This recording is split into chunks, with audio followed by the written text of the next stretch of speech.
Published 2243 EDT, the 6th of October 2017. Updated 0559 EDT, the 7th of October 2017. A U.S. official says investigators believe the Las Vegas shooter may have hired a prostitute in the days before the shooting, and they are interviewing other call girls as they look for clues into his motive. The official said on Friday that prostitutes are among the hundreds of leads they are pursuing as part of their investigation into Stephen Paddock. The official, who was briefed by federal law enforcement officials, wasn't authorized to discuss the matter publicly and spoke to the Associated Press on condition of anonymity. The official says a note containing a series of numbers was found on a nightstand in Paddock's room at the Mandalay Bay Hotel after the shooting, but reiterated that no suicide note was left in the double suite. A U.S. official says investigators believe the Las Vegas shooter, Stephen Paddock, may have hired a prostitute in the days before the shooting. Paddock is seen in this undated file photo. The official said Friday that prostitutes are among the hundreds of leads they are pursuing as part of their investigation into Paddock. The official also says that Paddock had taken at least a dozen cruises out of the U.S. in the last few years, most with his girlfriend Marilu Danley. The official said at least one of the cruises was to the Middle East. A family friend of Paddock's revealed on Friday that he frequently enjoyed the company of prostitutes who were laid on and facilitated by some Vegas casinos. Australian businessman Adam Lefevre was in a relationship with the sister of Marilu Danley, Paddock's girlfriend. Lefevre told A Current Affair he went to Las Vegas with Paddock, 64, 2 years ago with his partner Liza and her sister Marilu, and had traveled to the Philippines with him twice, first in 2013. Madison Silver Wright and Samantha Werner left Embrace Friday at a makeshift memorial for victims of the mass shooting. Jamie Lambert visits a makeshift memorial for the victims of the shooting on Friday. A woman places a candle in front of one of many white crosses set up for the victims of the Route 91 Harvest Music Festival mass shooting. Local and federal officials announced they are erecting billboards around the city appealing to the public to come forward with information about the shooting. A woman places a flower in front of one of many white crosses set up for the victims of the Route 91 Harvest Music Festival mass shooting in Las Vegas on Friday. Said Paddock was condescending towards Danley, 62, making her nervous and jittery, while also making the most of prostitutes offered to him by casinos. Referring to offers of free prostitutes offered to Paddock by casinos in Las Vegas, Lefevre said, "I did have no questions that some of those offers had been accepted, yes." He said the relationship between the shooter and his partner was not loving or caring. "I experienced Steve talking to Marilu in an abrupt manner at times. Marilu seemed very nervous and jittery around Steve. He would talk in a condescending way at times." Lefevre said he was confident Danley had no knowledge of the planned attack, in which when Paddock opened fire on a music festival from his suite on the 32nd floor of the Mandalay Bay Casino before shooting himself dead. Law enforcement have said they are confident Paddock carried out the Mandalay Bay massacre from his hotel room alone. Las Vegas Metropolitan Police Department Under Sheriff Kevin McMahill said on Friday that investigators are sure no one else was in the room before he shot dead 58 and injured almost 500 on Sunday. Earlier, NBC News had reported a mysterious charger that did not match any of Paddock's cell phones, raising the possibility that another person had been with Paddock beforehand. However, later police said that they have now matched all the cell phones in all the charges and that they belong to Paddock. At a press conference on Friday, Las Vegas Metropolitan Police Under Sheriff Kevin C. McMahill said they were no closer to establishing a motive for the mass murder. "We're very confident there was not another shooter in that room," said McMahill during a press conference in Las Vegas on Friday afternoon. "What we cannot confirm is whether anybody else knew about this incident before he carried it out." This comes as local and federal officials announced they are erecting billboards around the city appealing to the public to come forward with information about the shooting. The billboards will have the message, "If you know something, say something," and investigators hope this will help generate leads for the case, which has so far left law enforcement struggling to find a motive. "There are still a number of people out there that know that something looked out of place," said McMahill. "Someone may have been acting suspiciously that night, or in the years prior, the months prior. Someone that may have seen something and knows something." A note containing a series of numbers was found on a nightstand in Paddock's room at the Mandalay Bay Hotel after the shooting. Paddock's body, 2 of his weapons, and ammunition are seen in his hotel room shortly after he perpetrated the massacre. Police confirmed that Paddock was the only gunman, as suspected, and said there was no proof that anyone else accessed the room in the days before the attack. The FBI's special agent in charge in Las Vegas said that the idea is to reach as many people as we possibly can and that they will not stop until they have the truth.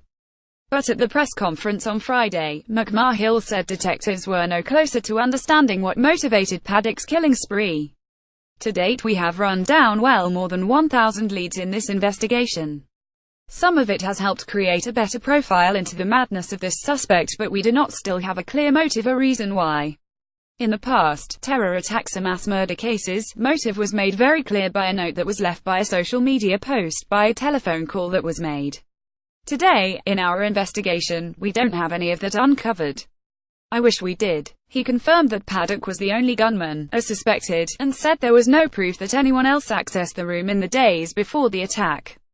Authorities are however still investigating whether someone knew Paddock was about to commit the worst mass shooting in U.S. history. Workers board up a broken window at the Mandalay Bay Hotel where Paddock conducted his mass shooting. The only other named person of interest is Paddock's girlfriend, Danley, who was in the Philippines on Sunday night. Paddock paid for her ticket there and also wired her $100,000 in cash, but Danley, 62, believed it was his way of breaking up with her. She flew back to the U.S. on Wednesday at the request of police after earlier telling family that her conscience was clear. Detectives appeared convinced on Friday that someone else, somewhere, held information which could solve the mystery of what drove Paddock to commit the killings. It's really imperative that the listening public have a very clear understanding that there are still a number of people out there that know something looked out of place. If you know something, you need to say something, McMahill said. One suggested motive that was put forward by a reporter on Friday was that Paddock was obsessed with the month of October. However, McMahill could not give any credit to the suggestion that it is what may have caused the killings.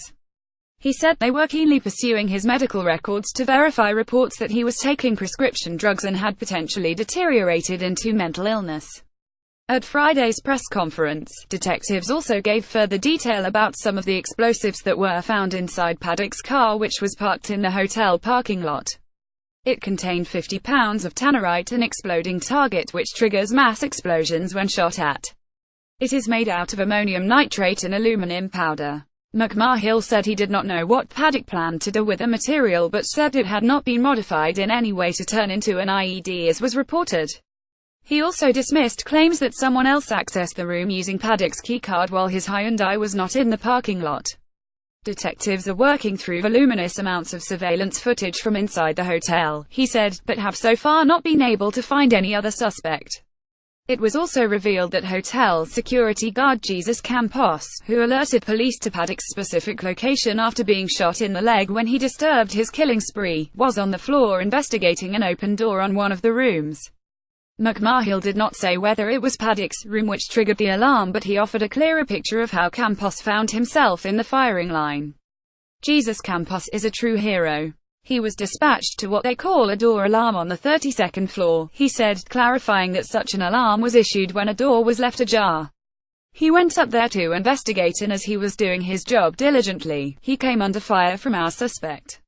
He was struck in the leg, and he turned around, retreated. He notified his dispatch, which was absolutely critical to us knowing the location as well as advising the responding officers as they arrived on that 32nd floor. This was a remarkable effort by a brave and remarkable man. I don't think we've done a good enough job of recognizing him and his actions. For that I apologize. I want to clear the record.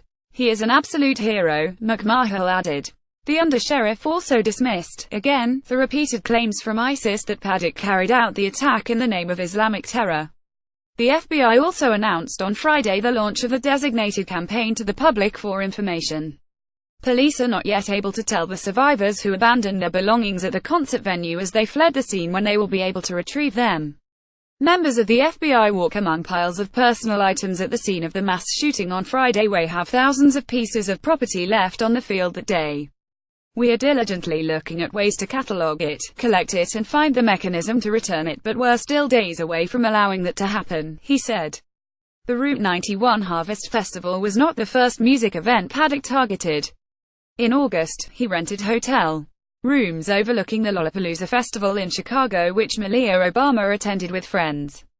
Paddock never showed up for the event despite reserving a suite in the hotel. A picture is slowly emerging of how he deteriorated into a gambling addiction in recent years, at times blowing $100,000 a time on video poker.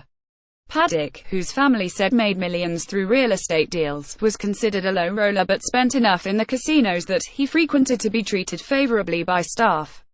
His $500 a night suite at the Mandalay Bay was comped because he always spent so much there. Such was his relationship with other casinos that his girlfriend Marilu would be given all-expenses-paid shopping trips by some of the establishments.